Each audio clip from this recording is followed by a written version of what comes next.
হুজুর গৌসুল আজম বলছেন, যেই ব্যক্তির মধ্যে ভদ্রতা নাই সেই ব্যক্তির মধ্যে কাদেরিয়া তরিকা নাই। হুজুর বলছেন, কোন মানুষকে তুমি নিজের চেয়ে ছোট মনে করিও না, এটাকে ভদ্রতা বলে।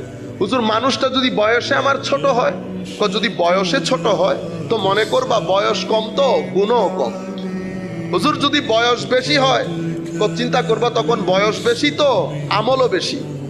হুজুর, মানুষটা যদি নন মুসলিম হয়, যদি নন মুসলিম হয় মনে করবা মৃত্যুর পূর্বে কে মুসলিম হয়ে মারা যায় আর কে অমুসলিম হয়ে মারা যায় সেটা তুমিও জানো না, সেটা সেও জানে না। হুজুর, তাসাউফের মূল জিনিস কি?